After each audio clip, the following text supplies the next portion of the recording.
Chinese immigrants first arrived in Mexico in the early 1900s, setting up shop in places like Mexicali, south of the U.S. border. Today, the land of drug kingpin Chapo Guzman has increasingly become a transit destination for Chinese heading north, illegally, into the United States. The crossing point of choice is Nogales, Arizona, because of its close proximity to roads north. The U.S. Border Patrol says more than 300 Chinese immigrants were caught crossing the border here last year.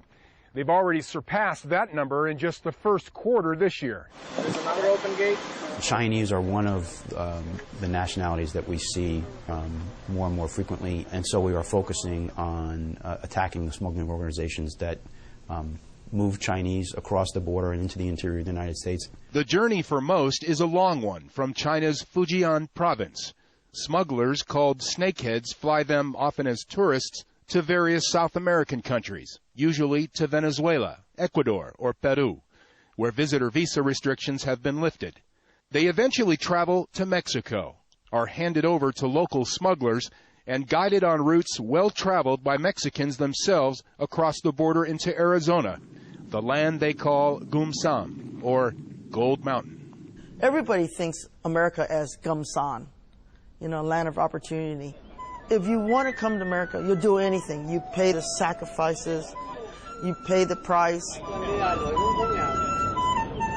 As much as $70,000 a head, some have paid to Chinese smugglers to be flown with forged travel documents to New York City. New York City is the hub, is where most of the snakehead operation are based. That is to say, you deliver your goods in New York City, and so that's why New York has been the center of illegal Chinese immigration. Once here, undocumented immigrants visit employment centers like this one in Chinatown. They're given phone numbers to call for low-paying black market jobs in Chinese restaurants or in underground garment factories. Even Labor Department recognize that 77% of Chinatown is under sweatshop condition, paid below minimum wage. The other aspect is they are able to force you to work as long as they want.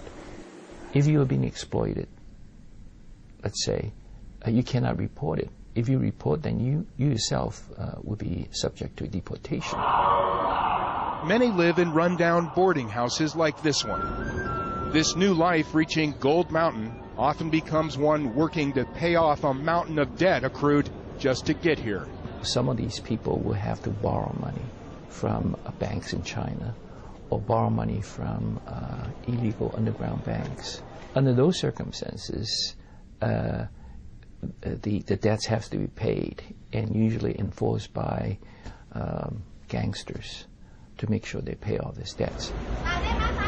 Many will spend several years doing so, going back to China where they face shame for failing to make it in the U.S. is not an option.